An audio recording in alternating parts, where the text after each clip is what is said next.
Okay, Ruido Blanco listeners, the fan base is walking into this Mallorca preview with one very specific anxiety, and I want to get into it immediately because it is not about tactics. It is about Son Moix having some kind of curse on our two most important attackers.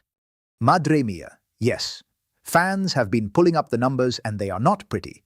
Vinicius has gone without a win in 3 of his 5 visits to Mallorca, and Mbappé, who has never won at Son Moix in his career, is apparently walking into a personal haunted house tomorrow. The fans have noticed, and the reactions are somewhere between nervous laughter and full panic.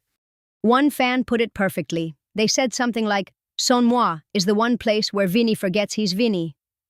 And honestly, when you look at the record, it's hard to argue. Fans are genuinely spooked about this one in a way they weren't before the Atletico derby. And the Mbappé angle is what's really driving the conversation. Fans keep going back and forth. Some are saying, this is the perfect stage for Kylian to finally break through and prove himself in a hostile away environment. Others are saying, he's been invisible in big moments before. Why would Son Moix be different? The debate is proper heated, Tio. What I find interesting is that after the Atletico match, where Mbappé came off the bench and contributed, he was involved in the build-up to moments late on, fans were cautiously warming to him again. But now they're second-guessing whether that form travels to a difficult away ground on a Saturday evening. There was also a fan who brought up Mbappé's own admission that he defends less than others and that it can be a problem, and that comment has gone around the fan spaces like wildfire. Some fans are saying, at least he's honest. Others are saying, an honest problem is still a problem. Que barbaridad. The man cannot win either way right now. And then there's the Valverde situation hanging over this match, which we cannot ignore. He picked up a straight red against Atletico. The match data is clear on that. And fans are already doing the math on who fills that midfield engine role at Son Moix. The anxiety about losing Valverde for this trip is real. One fan said something along the lines of, Valverde getting sent off was more painful than conceding the equalizer. And I understand that completely. He was the one making things happen in that second half before the red. Bellingham comes in, Camavinga is there, but Fadi's energy is just different. Fans know it. Right. And we discussed the Bellingham return debate just a couple of days ago. Fans were already split on whether to start him or bring him in off the bench. Now with Valverde suspended, the conversation has shifted. It's less of a debate and more of a necessity. Arbeloa has fewer options than he'd like heading into this one. Venga, let's pivot because the other conversation that is absolutely dominating the fan spaces right now has nothing to do with the pitch. It's this ongoing Spanish media rage, and it is ferocious. Fans are done with certain media figures, and they are not holding back. The comments we're seeing are visceral. Multiple fans calling out specific figures. One said, this guy is a lackey of Barcelona. Spanish football is rotten with people like him. Another called someone a shameless liar and vindictive. The anger is off the charts, and it's been building for weeks.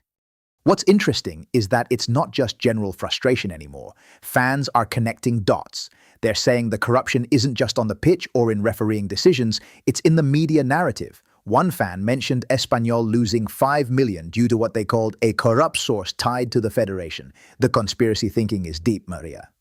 Look, I'm not here to validate every conspiracy theory, but the underlying sentiment is real. A large portion of the Madridista fan base genuinely believes the Spanish football media ecosystem is structurally biased against Real Madrid, and episodes like the Rodri coverage keep reinforcing that belief.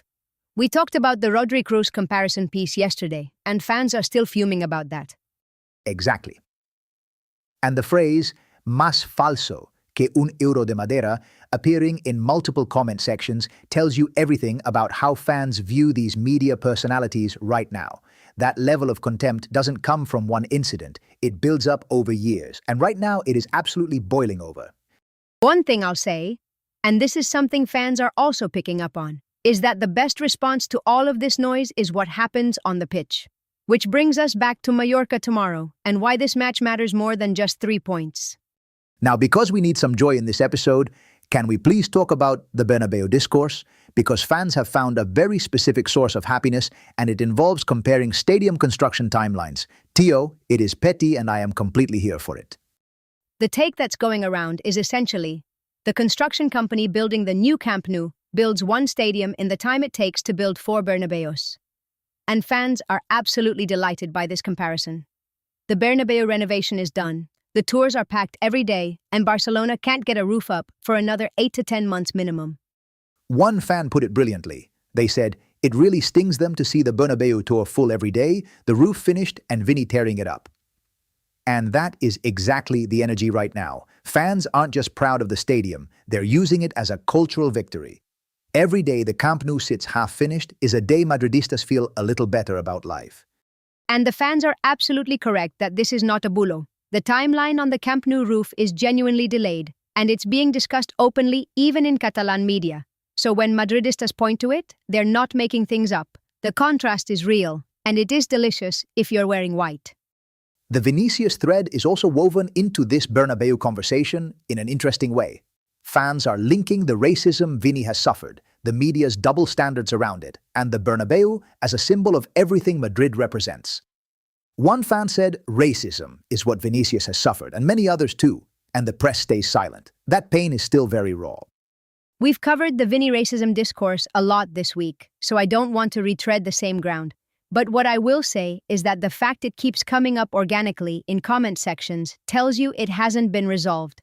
Fans don't feel like justice has been served, and that frustration channels into the media anger we were discussing earlier. It's all connected. And then there's the Endrick subplot that fans are quietly watching. He went to France during the break to get more game time and prove himself, and the early signs are encouraging. Fans are cautiously interested. After the Esteban comparison circus we talked about earlier this week, it's almost refreshing to see a young player just put their head down and work. The Endrick situation is one where fans want to believe but have been burned before by hype. The mood is, show us on the pitch, not in interviews, which frankly is the right attitude. And with Mallorca tomorrow, there might even be a chance for squad depth to be tested if Arbeloa rotates wisely.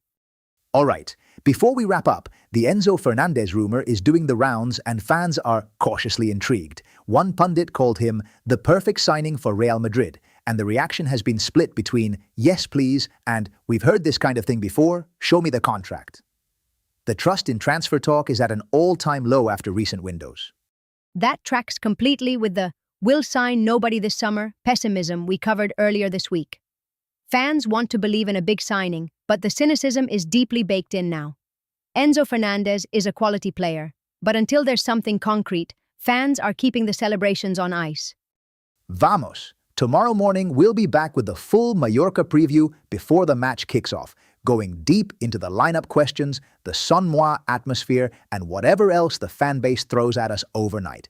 The match itself is tomorrow evening, so join us in the morning for all the pre-match energy. Hala Madrid. Tomorrow's episode is the one you don't want to miss. Valverde suspended, Mbappé facing his Son Moix demon, and a fan base that is equal parts fired up and superstitious. We'll see you then. Hala Madrid, y hoy nada más.